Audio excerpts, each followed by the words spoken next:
Nestled in a remote corner of Alaska sits a small town called Tucksook Bay. The ground freezes solid during winter, making it the ideal time to reach the isolated fishing village. Last year, the town would make history as the first location visited by the 2020 census. Tucksook Bay and dozens of other remote villages are the first place where the decennial head count of the nation occurs. As the year went on, the census expanded across the country as 500,000 Census Bureau employees collected information about the people of the nation. Since 1790, this process has occurred on a 10-year basis like clockwork due to the requirements of the U.S. Constitution. As the United States grew in size and population, the census became more complicated. The seemingly mundane administrative work yields massive political results and has had its fair share of controversy, both past and present. Results are scrutinized by the government and the public due to their ramifications. The Census Bureau released their preliminary findings in April of 2021, which begins the process of a nationwide political realignment that occurs every 10 years. Today we'll be going over the importance of the census and the controversy surrounding it. Before we get started, don't forget to like and subscribe. The census is important for numerous reasons, but we're going to narrow it down to a handful of reasons for this video. The first is that it's used to apportion congressional seats. This is the process by which states receive a certain number of seats in the House of Representatives based on their relative portion of the United States population. With a set number of 435 representatives, the seats a state has can fluctuate over time based on the relative population growth or decline. That said, the number of representatives a state receives can never be smaller than 1. Each House member currently represents on average 760,000 people. The apportionment of representatives also impacts the presidential election. The number of electoral college votes each state receives is the sum of the number of senators and representatives each state has.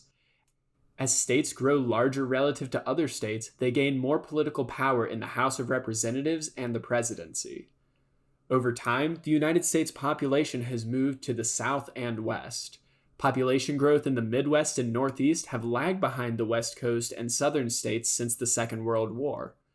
This year's census continues this trend, with most congressional seat losses coming from the Rust Belt and New York. Overall, the changes were somewhat muted compared to projections. While estimates vary by which organization made the predictions, Southern states were expected to gain slightly more seats than what they ultimately did. This is a consequence of unexpectedly low overall census numbers and growth rates near their all-time lows.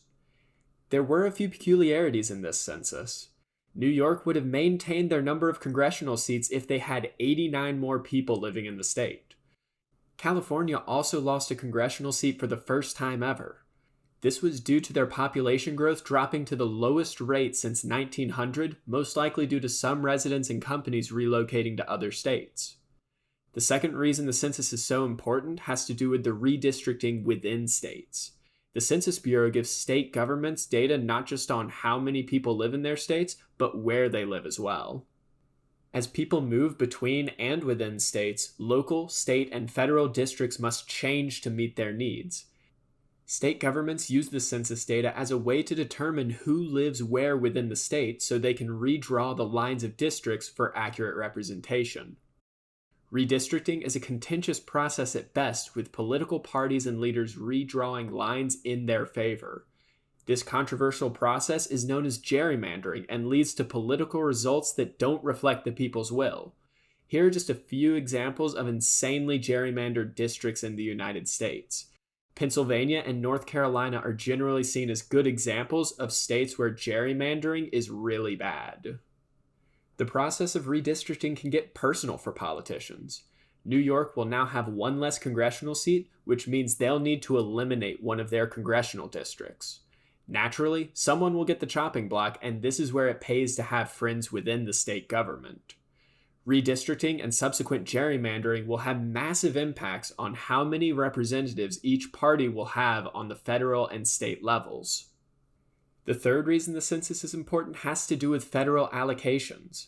As states and localities gain or lose people, it impacts the amount of federal resources at their disposal. The federal government uses the census data to guide the allocation of approximately $1.5 trillion in spending each year.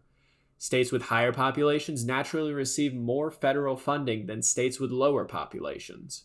This includes education grants, welfare programs, and infrastructure spending. A recent example of federal allocation by census data occurred in the 2021 stimulus law. While state allocations were done by poverty rate, funding for localities and education were generally allocated by census population data. This is because the federal government regularly relies on states to administer federal programs. They do this by giving grants to state governments who implement the programs for the feds. Shifting focus from the political implications to the politics of the census itself, the national count has always been a deeply controversial endeavor. Before the Constitution was even ratified, northern and southern states fiercely debated over how slaves would be counted. Southern states wanted slaves to count as a full person to gain power at the federal level, while northern states believed the population should be ignored for census purposes. Ultimately, it resulted in the Three-Fifths Compromise, where slaves represented 60% of a person on the census. The 14th Amendment would repeal the Three-Fifths Compromise. Native Americans were also excluded from census counts until about 1850. It would take another few censuses for so-called non-tax Native Americans to be counted. This refers to Native Americans living on reservations. As political tensions increase, recent censuses have also been controversial. Whether to include citizenship status was a point of contention in the 2010 and 2020 censuses. The question was included on censuses from 1870 to 1950 and has important political consequences. Republicans say including illegal immigrants unfairly add congressional seats and funding to Democratic states, while Democrats say adding the question makes illegal immigrants less likely to complete the census. There have also been controversies surrounding terminology used for homosexuals and minorities and claims of undercounting or underrepresenting many population figures. The Supreme Court has been involved in numerous cases surrounding the execution of the census. One of the cases was about the completion deadline of the 2020 census. The original July deadline was extended to the end of October to account for pandemic-related regulations preventing Bureau employees from going door to door. The Trump administration moved up the deadline to September 30th, but a California federal judge ordered the Bureau to keep the original date. The Supreme Court overruled the California judge and settled on October 5th. The official count did not end until October 15th, with over 99.9% of households counted.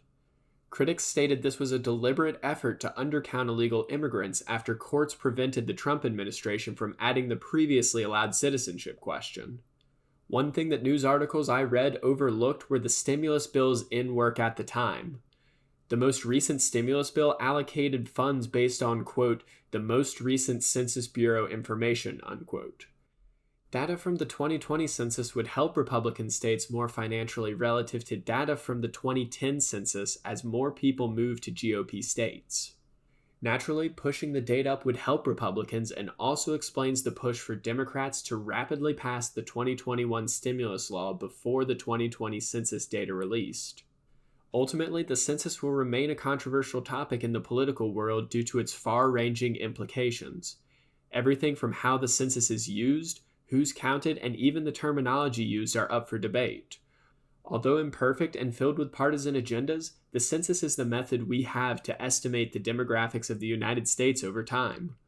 With the controversy surrounding redistricting, this seems to be the most likely place for controversy to emerge next. Do you think gerrymandering will get worse this redistricting cycle?